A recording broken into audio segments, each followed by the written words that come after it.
Hello my dear student, welcome back to your channel natural fact. और मेरे प्यारे बच्चों, आज मैं आपके सेल चैप्टर को ही कंटिन्यू करूंगी, यानी उसके सेकंड पार्ट को कवर करेंगे। पार्ट 1 में मैं आपको न्यूक्लियस कवर करा चुकी हूँ और सेल मेम्ब्रेन कवर करा चुकी हूँ। आज हम पढ़ेंगे साइटोप्लाज्म के बारे में और डिफरेंट सेल ऑर्गेनल के बारे में। तो लेट्स गेट स्टार्ट। और जिन्होंने फर्स्ट वीडियो नहीं देखी है, डिस्क्रिप्शन बॉक्स में उसका लिंक दिया हुआ है, प्लीज आप वहां से जाकर देख सके और पूरी नॉलेज गेन करें। तो कम टू द साइटोप्लाज्म। आपको मैंने डायग्राम बना के बताया था कि सेंटर क्या होता है, न्यूक्लियस। फर्स्ट होती है सेल मेम्ब्रेन, आपकी बताया था ना, ये क्या है बेटा, न्यूक्लियस, ठीक है। और ये जो बाकी का सरफेस होता है जेली लाइक सब्सटेंस, ये कैसा होता है बेटा, जेली लाइक होता है। साइटोप्लाज्म कैसा होता है, जेली लाइक होता है, ठीक है। इसके ये बोलते हैं साइटोप्लाज्म, क्या बोलते हैं बेटा, इसको साइटोप्लाज्म बोलते हैं। It is a jelly like structures in which the cell organelles are embedded. इसके अंदर सेल ऑर्गेनल्स होते हैं such as lysosomes, mitochondrias, plastid, vacuoles, जिनके बारे में हम एक एक करके आज के चैप्टर में कवर करेंगे, ठीक है। तो साइटोप्लाज्म क्या करता है, basically it is jelly like structure, it contain cell organelles, ठीक है बेटा। आपको मैंने न्यूक्लियस पढ़ाया था तो बताया था ना, न्यूक्लियर क्या है, डबल मेम्ब्रेन बाउंडेड स्ट्रक्चर्स है, उसके ऊपर 2 लेयर की मेम्ब्रेन होती है। तो ऐसे ही जितने भी सेल ऑर्गेनल्स होते हैं साइटोप्लाज्म में, वो बाकी के सेल ऑर्गेनल से सेपरेट होते हैं, साइटोप्लाज्म से सेपरेट होते हैं बाय देयर मेम्ब्रेन। उनके ऊपर एक आउटर कवरिंग होती है, क्या होती है बेटा, एक प्रोटेक्टिव कवरिंग होती है। उनके ऊपर एक सेल ऑर्गेनल्स के ऊपर अपनी खुद की एक लेयर होती है जो उन्हें बाकी कंटेंट से सेपरेट करती है, ठीक है। हर सेल ऑर्गेनल पे एक लेयर होती है जो कि क्या करती है, उसको सेपरेट करती है बाकी के सेल ऑर्गेनल से और सेल के कंटेंट से। अच्छा बच्चों, मैंने आपको यूकार्योट्स बताया था, थोड़ा बहुत यूकार्योटिक बताया था और प्रोकार्योट्स के बारे में बताया था, ठीक है। आज मैं आपको क्लियर करती हूँ यूकार्योट्स और प्रोकार्योट्स का डिफरेंस, ठीक है बेटा। देखो यूकार्योटिक में मैंने आपको क्या बताया था, इसका वेल डेवलप्ड न्यूक्लियस होता है, डबल मेम्ब्रेन बाउंडेड न्यूक्लियस होता है। यूकार्योट में क्या होता है बेटा, वेल डिफाइंड न्यूक्लियस या well developed nucleus with double membrane, ठीक है। लेकिन इसमें क्या होता है, नो वेल डिफाइंड न्यूक्लियस, इसके अंदर कोई भी वेल डिफाइंड न्यूक्लियस नहीं होता है, नो वेल डिफाइंड न्यूक्लियस, ठीक है। देखो यूकार्योटिक सेल में जो सेल ऑर्गेनल्स होते हैं वो मेम्ब्रेन से बाउंडेड होते हैं। क्या होते हैं बेटा, cell organelles are bounded by membrane. आ रहा है समझ में, यानी हर सेल ऑर्गेनल के ऊपर एक लेयर होती है यूकार्योट में, बट इसमें ऐसा नहीं होता। No cell organelles are bounded with the membrane, ये स्कैटर्ड होते हैं ऐसे, ठीक है। इसीलिए जो प्रोकार्योट्स होते हैं प्रिमिटिव होते हैं, जो यूकार्योट्स होते हैं हायर ऑर्गेनिज्म में आते हैं। आगे समझ में बेटा, आगे बेटा न्यूक्लियस का मेन डिफरेंस है और सेल ऑर्गेनल्स का मेन डिफरेंस है। आगे समझ में, इनके साइज भी वेरी करते हैं, ये थोड़े से लार्ज होंगे, वो क्या हो गए, वेरी माइक्रो में होते हैं। आगे समझ में बेटा, और भी आप डिफरेंस कमेंट बॉक्स में लिख के बताओ। चलो अब पढ़ते हैं हम सेल ऑर्गेनल्स के बारे में, ठीक है। सेल ऑर्गेनल्स, देखो सेल के अंदर जो भी फंक्शन होता है वो सेल ऑर्गेनल्स कंट्रोल करते हैं। लाइसोसोम्स, प्लास्टिड्स, गोल्गी एपरेटर्स, और क्या पढ़ोगे, वैक्यूल और न्यूक्लियस तो हम पहले ही पढ़ चुके हैं। तो चलो पढ़ते हैं इन सब के बारे में 1 बाय 1 करके, ठीक है बच्चों। तो बच्चों पढ़ते हैं एंडोप्लाज्मिक रेटिकुलम के बारे में। देखो एंडोप्लाज्मिक रेटिकुलम आप देखोगे ऐसे, जैसे न्यूक्लियस है, इसके पास ऐसे आपको चैनल से दिखाई देंगे, ऐसे से दिखाई देंगे, ठीक है, हर तरफ। ये क्या होते हैं, एंडोप्लाज्मिक रेटिकुलम होते हैं। ये कैसे होते हैं, मेम्ब्रेन बाउंडेड ट्यूब्यूल और वेसिकल्स। ट्यूब्यूल्स मतलब कैसे, ये लॉन्ग ऐसे होते हैं, ठीक है, ऐसे कैसे होते हैं बेटा, मेम्ब्रेन बाउंडेड वेसिकल्स या ट्यूब्यूल कह लो या शीट्स कह लो, ऐसे अपीयर होते हैं दिखने में ये। और बेसिकली जो एंडोप्लाज्मिक रेटिकुलम है, they play a very important role in the cell. Basically बेटा एंडोप्लाज्मिक रेटिकुलम उनके स्ट्रक्चर के अकॉर्डिंग 2 टाइप्स के होते हैं, एक रफ और एक स्मूथ। जब आप एंडोप्लाज्मिक रेटिकुलम को माइक्रोस्कोप के नीचे देखोगे तो कुछ एंडोप्लाज्मिक रेटिकुलम में आपको ऐसे डॉटेड स्ट्रक्चर दिखाई देंगे इनके सरफेस के ऊपर, ऐसे डॉटेड स्ट्रक्चर दिखाई देंगे। ये डॉटेड स्ट्रक्चर किस टाइप के एंडोप्लाज्मिक रेटिकुलम होते हैं? ये होते हैं रफ एंडोप्लाज्मिक रेटिकुलम। कैसे होते हैं बेटा? Rough endoplasmic reticulum. रफ क्यों होते हैं ये?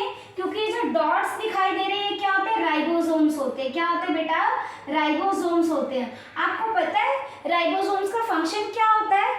ये प्रोटीन सिंथेसाइज का काम करते हैं। क्या करते हैं बेटा? बेसिकली यही वो जगह है एंडोप्लाज्मिक रेटिकुलम के अंदर, rough endoplasmic reticulum, RER short form में, RRR नहीं, वो मूवी है, ठीक है, ये RER है, रफ एंडोप्लाज्मिक रेटिकुलम। ये रफ क्यों होते हैं? Because when we see inside the microscope a bead like structure appear on the endoplasmic reticulum, this type of structure is known as ribosomes. और ये राइबोसोम्स क्या करते हैं? ये साइट होते हैं प्रोटीन सिंथेसिस का।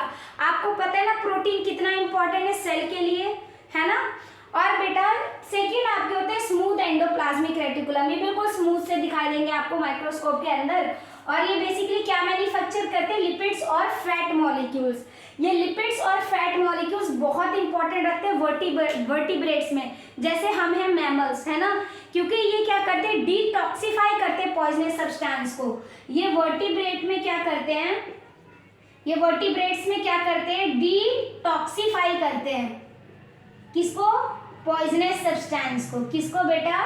पॉइजनस सब्सटेंस को, जैसे ड्रग्स वगैरह, ठीक है, उसको क्या करते हैं? डिटॉक्सिफाई करते हैं। कौन? ये लिपिड्स और फैट्स जो स्मूथ एंडोप्लाज्मिक रेटिकुलम से हमें मिलता है। देखो राइबोसोम्स और लिपिड्स और जो फैट्स होते हैं ये क्या करते हैं? हेल्प करते हैं सेल मेम्ब्रेन को बनने में। It help in manufacturing of cell membrane, और इस प्रोसेस को बोलते हैं बायोजेनेसिस। क्या बोलते हैं बेटा? बायोजेनेसिस। इंपॉर्टेंट है बेटा। What is biogenesis? The formation of cell membrane with the help of proteins and lipids which is formed by the endoplasmic reticulum is known as biogenesis। यानी ये क्या करते हैं बेटा? सेल मेम्ब्रेन क्या करती है बेटा? बनती है, फॉर्म होती है। किसकी हेल्प से? प्रोटीन एंड लिपिड्स की हेल्प से, ठीक है। प्रोटीन और लिपिड्स की हेल्प से जो सेल मेम्ब्रेन बनती है due to the endoplasmic reticulum, उसको क्या बोलते हैं बेटा? उस प्रोसेस को क्या बोलते हैं? Biogenesis. The process of formation of cell membrane with the help of proteins and lipids which is synthesized by the endoplasmic reticulum. तो बेसिकली एंडोप्लाज्मिक रेटिकुलम क्या होता है? एक ट्यूब नेटवर्क की तरह होता है हर जगह, ये नहीं सिंगल होंगे, पूरा एक नेटवर्क होते हैं, ठीक है। और जितने भी रीजन में होते हैं बेटा, आप जब इन्हें माइक्रोस्कोप के नीचे देखोगे तो कुछ रफ दिखाई देंगे, उनके ऊपर डॉटेड स्ट्रक्चर दिखाई देंगे, दैट इज राइबोसोम्स, और कुछ के अंदर स्मूथ दिखाई देंगे जो प्रोटीन और जो लिपिड्स और फैट का सिंथेसाइज करते हैं, और राइबोसोम्स क्या करते हैं? प्रोटीन का सिंथेसाइज करते हैं, और ये दोनों मिलकर सेल मेम्ब्रेन बनाने में हेल्प करती है। देखो इस वजह से ये प्रोटीन और लिपिड्स को बहुत सारे सेल ऑर्गेनल में भी ट्रांसपोर्ट करते हैं, ठीक है। तो बेसिकली ट्रांसपोर्टेशन का भी काम करते हैं प्रोटीन और लिपिड्स का बिटवीन द सेल ऑर्गेनल्स, और साथ साथ सेल मेम्ब्रेन के फॉर्मेशन में भी हेल्प करते हैं। आगे समझ में एंडोप्लाज्मिक रेटिकुलम। और एक और इम्पॉर्टेंट जो मैंने आपको बताया कि वर्टिब्रेट्स में क्या करते हैं? डिटॉक्सिफाई का काम करते हैं लिपिड्स और फैट्स जो कि स्मूथ एंडोप्लाज्मिक रेटिकुलम बनाते हैं। पॉइजनस सब्सटेंस को क्या करते हैं? डिटॉक्सिफाई करते हैं। तो चलो बच्चों पढ़ते हैं अपने नेक्स्ट सेल ऑर्गेनल को, दैट इज द माइटोकॉन्ड्रिया, जिसे बोलते हैं power house of cell. Power means क्या होती है? ताकत, एनर्जी। तो माइटोकॉन्ड्रिया को पावर हाउस क्यों बोलते हैं? क्योंकि ये सारी की सारी एनर्जी जो होती है it is stored in the form of ATP. Mitochondria को पावर हाउस ऑफ सेल बोलते हैं, क्यों? क्योंकि it stored energy in the form of ATP. ATP क्या होता है बेटा? एडिनोसाइन ट्राइफॉस्फेट, ठीक है। इस फॉर्म में ये एनर्जी को माइटोकॉन्ड्रिया जो पावर हाउस ऑफ सेल है उसको स्टोर करके रखती है, और जब भी सेल को किसी भी एक्टिविटी के लिए, किसी भी केमिकल रिएक्शंस के लिए या फिर किसी भी एक्टिविटी के लिए एनर्जी की रिक्वायरमेंट होती है तो ये एटीपी से मिलती है, ठीक है। तो माइटोकॉन्ड्रिया को इसीलिए बोलते हैं पावर हाउस ऑफ सेल, क्योंकि सारी एनर्जी तो यहीं स्टोर रहती है, और जो भी फंक्शन होता है, मैकेनिकल वर्क होता है, वो सारा का सारा किससे होता है बेटा? इसी एटीपी की हेल्प से होता है, एडिनोसाइन ट्राइफॉस्फेट। और जो माइटोकॉन्ड्रिया होता है बेटा, ये डबल मेम्ब्रेन होती है इसकी, ठीक है, ये डबल मेम्ब्रेन होती है। जो फर्स्ट मेम्ब्रेन होती है वो कैसी होती है बेटा, जो फर्स्ट मेम्ब्रेन होती है पोरस होती है, लेकिन जो इनर मेम्ब्रेन होती है, जो सेकंड मेम्ब्रेन होती है, फर्स्ट आउटर मेम्ब्रेन पोरस होती है, जो सेकंड मेम्ब्रेन होती है डीपली फोल्डेड होती है। डीपली फोल्डेड क्यों होती है बेटा, to increase surface area for ATP generating, ATP generate हो और केमिकल रिएक्शंस हो, ठीक है, केमिकल रिएक्शन हो सेल के अंदर के लिए। सेल के लिए जो भी एक्टिविटी के लिए एनर्जी चाहिए वो कौन प्रोवाइड करता है, माइटोकॉन्ड्रिया, एटीपी की हेल्प से, एडिनोसाइन ट्राइफॉस्फेट। और इस एटीपी को क्या बोलते हैं, energy, energy currency of cell, क्योंकि यहीं से सारी चीजें मिल रही है, सारी एनर्जी यहीं से मिल रही है। आगे समझ में एक और मोर इम्पॉर्टेंट और बहुत ही अजीब सी चीज माइटोकॉन्ड्रिया के बारे में, कि mitochondria have their own DNA and ribosomes. Mitochondria के अंदर क्या होता है बेटा, इसके ओन डीएनए होता है, अपना डीएनए होता है, एंड राइबोसोम्स, इसके खुद के डीएनए और राइबोसोम्स होते हैं, इसलिए माइटोकॉन्ड्रिया प्रोटीन भी सिंथेसाइज कर सकता है। तो देखा आपने माइटोकॉन्ड्रिया कितना इंपॉर्टेंट है, पावर हाउस ऑफ सेल है, एटीपी की फॉर्म में एनर्जी को स्टोर करता है, जो वेरियस केमिकल रिएक्शंस होती है सेल के अंदर, सेल ऑर्गेनल्स को जो एनर्जी चाहिए वो माइटोकॉन्ड्रिया देता है। साथ के साथ माइटोकॉन्ड्रिया का अपना खुद का डीएनए और राइबोसोम्स होता है, जिसके कारण ये प्रोटीन सिंथेसाइज कर पाता है। आगे समझ में, अब पढ़ते हैं अपने नेक्स्ट सेल ऑर्गेनल को। बेटा जी अब हम पढ़ेंगे अपने नेक्स्ट सेल ऑर्गेनल्स को, जो सिर्फ प्लांट्स में होता है, एनिमल सेल में नहीं होता है, दैट इज द प्लास्टिड। ये कलर प्रोवाइड करता है, बेसिकली कहाँ पर होता है, only in plants, only in plants. अच्छा बताओ हमारे पास क्या होता है कलर के लिए, हमारे स्किन टोन किस पे डिपेंड करता है, यस, मेलेनिन पिगमेंट के ऊपर, ठीक है, जिसके अंदर जितना मेलेनिन वो उतना ही डार्क इन कलर होगा, ठीक है, जिसके अंदर कम मेलेनिन वो फेयर होगा जनरली। लेकिन प्लांट्स के अंदर ऐसा कोई मेलेनिन नहीं होता, प्लांट्स के अंदर क्या होता है, प्लास्टिड्स होते हैं, ठीक है। बट बेटा keep in mind every colour is beautiful, okay. So बेटा प्लास्टिड जनरली किस में होते हैं, ओनली इन प्लांट्स में होते हैं, ये सेल ऑर्गेनल सिर्फ प्लांट्स के अंदर पाए जाते हैं। और प्लास्टिड जनरली बेटा कैसे होते हैं, टू टाइप्स के होते हैं आपके, क्रोमोप्लास्ट और ल्यूकोप्लास्ट। क्रोमो से आपको समझ आया क्लोरोफिल कुछ, यस, ये क्लोरोप्लास्ट के अंदर होते हैं बेसिकली, और ये क्लोरोफिल का कलर कैसा होता है बेटा, ग्रीन कलर होता है ना। क्लोरोफिल कहाँ होता है, क्लोरोप्लास्ट में, और क्लोरोफिल कैसा होता है, ग्रीन पिगमेंट होता है। क्या फंक्शन होता है क्लोरोफिल का, मुझे कमेंट बॉक्स में लिख के बताओ बेटा। क्लोरोफिल क्या काम करता है, ये फोटोसिंथेसिस में हेल्प करता है, सनलाइट को एब्जॉर्ब करता है, ठीक है ना, जिससे आपका फोटोसिंथेसिस होता है। कार्बन डाइऑक्साइड और वाटर चेंज किस में होता है, ग्लूकोज में, in the presence of sunlight which is absorb by the chlorophyll. तो जनरली क्रोमोप्लास्ट जो ग्रीन पिगमेंट देता है, साथ के साथ ऑरेंज, येलो, रेड, ये कलर भी किसके कारण होते हैं, क्रोमोप्लास्ट के कारण। रेड, ऑरेंज एंड येलो, ये सारे कलर किसके कारण होते हैं बेटा, इस क्रोमोप्लास्ट के अंदर। तो क्रोमोप्लास्ट बेसिकली क्या करता है, कलरफुल पिगमेंट प्रोवाइड करता है। और इसका जो सेकेंड पार्ट होता है that is leucoplast. It is the primary organelles in which star oil protein stored. ये वो प्राइमरी ऑर्गेनल्स होता है ल्यूकोप्लास्ट प्लास्टिड का, जहाँ पे प्रोटीन, ऑयल और स्टार्च जो होते हैं वो स्टोर होते हैं। अच्छा बच्चों आपको पता है प्लास्टिड माइटोकॉन्ड्रिया की तरह ही लगता है देखने में, ठीक है, बाहर से आप देखोगे तो प्लास्टिड माइटोकॉन्ड्रिया की तरह होता है। और एक और इम्पॉर्टेंट फैक्ट, इसका खुद का डीएनए और राइबोसोम्स होता है लाइक माइटोकॉन्ड्रिया। तो माइटोकॉन्ड्रिया की बहन है ये, ठीक है, लेकिन ये एनर्जी नहीं दे रही है, कलर दे रही है। इसका भी क्या होता है बेटा, ओन डीएनए एंड राइबोसोम्स, जो कि प्रोटीन सिंथेसाइज में हेल्प करते हैं। आ रहा है समझ में बेटा। तो प्लास्टिड टू टाइप के होते हैं, क्रोमोप्लास्ट, ल्यूकोप्लास्ट। क्रोमोप्लास्ट कलर देता है ग्रीन, जैसे क्लोरोफिल, सनलाइट, फोटोसिंथेसिस के लिए, और साथ के साथ रेड, येलो, ऑरेंज कलर भी किसके कारण होता है, क्रोमोप्लास्ट के कारण होता है। ल्यूकोप्लास्ट क्या करता है बेटा, आपका स्टोर करता है, ठीक है, प्राइमरली स्टोर करता है प्रोटीन, ऑयल्स और प्रोटीन्स, ऑयल्स को और स्टार्च को, और साथ साथ इसका खुद का डीएनए भी होता है, राइबोसोम भी होता है लाइक माइटोकॉन्ड्रिया। ये बिल्कुल बाहर से दिखने में माइटोकॉन्ड्रिया की तरह ही दिखता है। आगे समझ में, चलो पढ़ते हैं अब अपने नेक्स्ट सेल ऑर्गेनल को।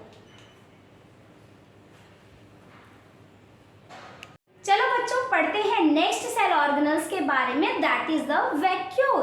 आपको पता है प्लांट्स के अंदर जो वैक्यूल होते हैं, अराउंड जितना भी उनका सेल पार्ट होता है उसका 50 to 90% जो पार्ट होता है वो वैक्यूल से घिरा होता है, ठीक है।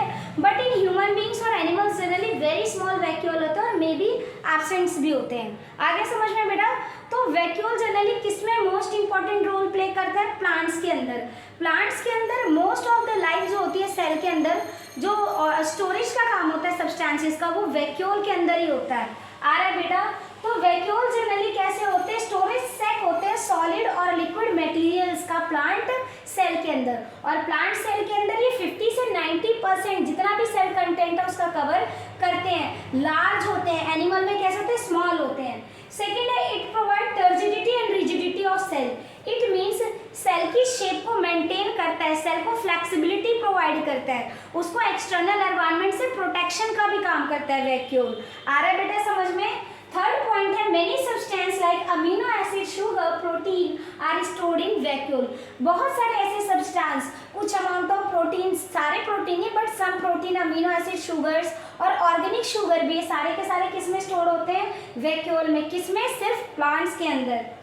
फोर्थ पॉइंट बेटा ये कहता है, in some unicellular specialised vacuole are also play important role in expelling water and some waste from the cell. Expelling excess water का मतलब क्या है? आपको अमीबा पढ़ाया है, यूनिसेलुलर ऑर्गेनिजम्स, उसके पास कोई स्पेशल ऑर्गन तो नहीं होता उसकी बॉडी में, एक ही सेल सारा काम करती है। वो क्या करती है? फूड भी टेक करती है सूडोपोडिया डेवलप करके। फिर फूड वैक्यूल, आपने फूड वैक्यूल पढ़ा होगा, जहाँ फूड जाता है डाइजेस्ट होता है अमीबा के अंदर, वो भी किसके कारण होता है? इस वैक्यूल के कारण होता है। और अगर एक्सेस वाटर होता है वो भी किसकी हेल्प से एक्सेल होता है? वैक्यूल के हेल्प से, ठीक है। और बेटा जितने भी उसका वेस्ट जो मटेरियल होता है वो भी किसी यूनिसेलुलर ऑर्गेनिज्म में, वो भी किसकी हेल्प से होता है? वैक्यूल की हेल्प से। तो वैक्यूल स्टोरेज की तरह काम करती है, एक्सेस वाटर रिमूव करने का काम करती है। कुछ स्पेशल वैक्यूल्स होते हैं जो सिर्फ कुछ यूनिसेलुलर में पाई जाती है, सिर्फ वो। इसके अलावा और भी बहुत सारे सब्सटेंस स्टोरेज का काम करते हैं, amino acid, sugar, some amount of protein, organic sugar also. It provide turgidity and rigidity, ये मोस्ट इंपॉर्टेंट है। टर्जिडिटी एंड रिजिडिटी, ये क्या करती है? रिजिडिटी और टर्जिडिटी प्रोवाइड करती है एक सेल को। आगे समझ में बेटा, पढ़ते हैं अपने नेक्स्ट सेल ऑर्गेनल के बारे में। तो बच्चों बढ़ते हैं अपने नेक्स्ट सेल ऑर्गेनल को और पढ़ते हैं गोल्गी एपरेटस के बारे में। बेसिकली गोल्गी एपरेटस डिस्कवर किसने किया था? कैमिलो गोल्गी ने डिस्कवर किया था बेटा बेसिकली। और गोल्गी एपरेटस आप देखोगे तो कैसा दिखता है बेटा? ये भी मेम्ब्रेन बाउंडेड वेसिकल्स ट्यूब जैसे स्ट्रक्चर्स होते हैं basically, parallel to each other in a stack called crystals, ठीक है। ये भी कैसे होते हैं? Membrane bounded vesicles tube like structures होते हैं और ये एक दूसरे के पैरेलल अरेंज होते हैं एक स्पेशल स्टॉक में जिसे बोलते हैं क्रिस्टल। आगे समझ में बेटा, it consist of a system of membrane bounded vesicles arrange parallel to each other in a stack called crystal, ठीक है। ये वर्ड याद रखना, ठीक है, क्रिस्टल्स। नेक्स्ट है बेटा material synthesize near endoplasmic reticulum. जो भी मटेरियल एंडोप्लाज्मिक रेटिकुलम के आसपास सिंथेसाइज होता है उसका पैकेज का और डिस्पैच का काम कौन करता है? गोल्गी एपरेटस करती है। तो एंडोप्लाज्मिक रेटिकुलम की भी बहुत हेल्प करती है ये, क्योंकि जो भी मटेरियल एंडोप्लाज्मिक रेटिकुलम के आसपास बनता है या सिंथेसाइज होता है उसको पैक करके डिस्पैच करने का काम कौन करती है? टारगेट साइट पे कैमिलो गोल्गी ने जो डिस्कवर किया था गोल्गी एपरेटस करते हैं।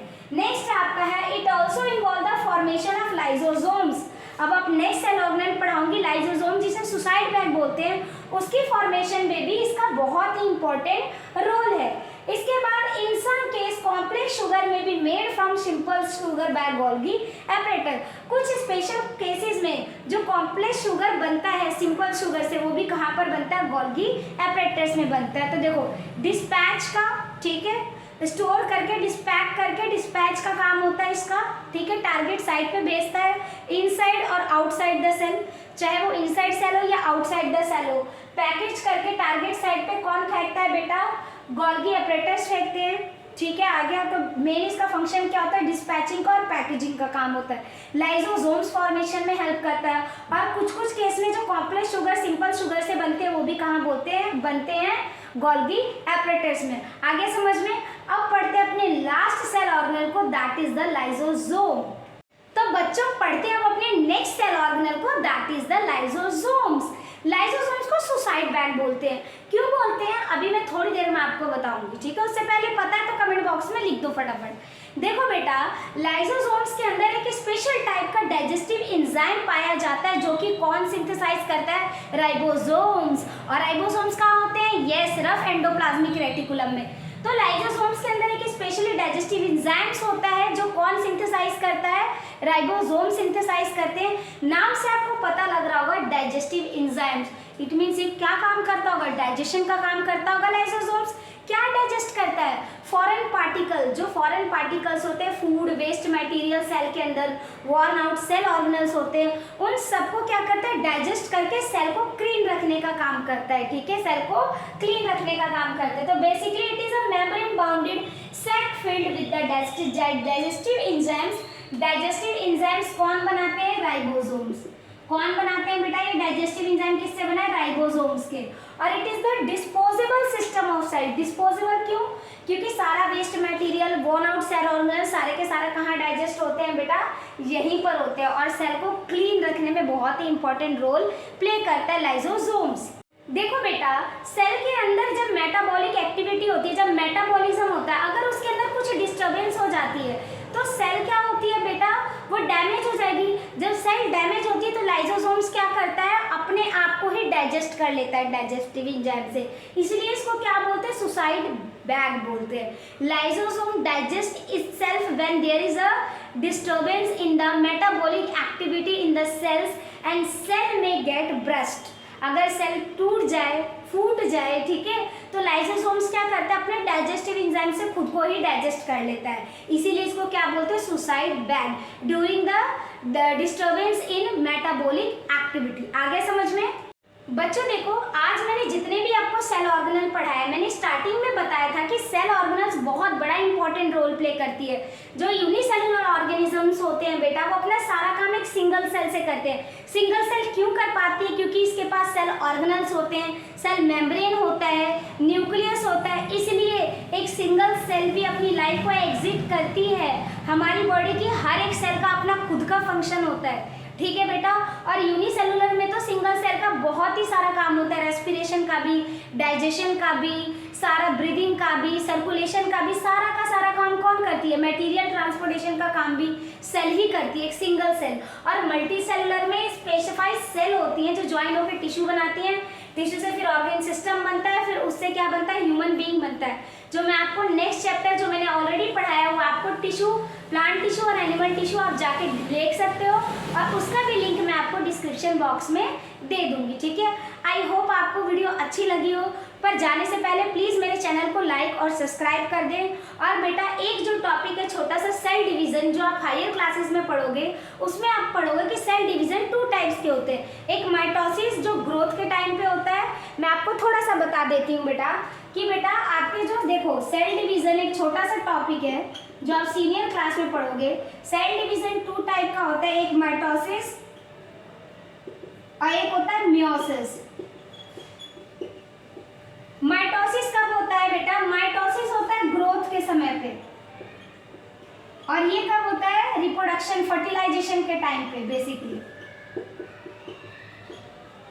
ये आप डिटेल में पढ़ोगे बड़ी क्लास में, ठीक है। इनमें जो मेजर डिफरेंस है वो मैं आपको अपने नेक्स्ट वीडियो में बताऊंगी, और जिसको पता है प्लीज कमेंट बॉक्स में लिखो, और जल्दी से जल्दी मेरे चैनल को लाइक और सब्सक्राइब करो। Thank you.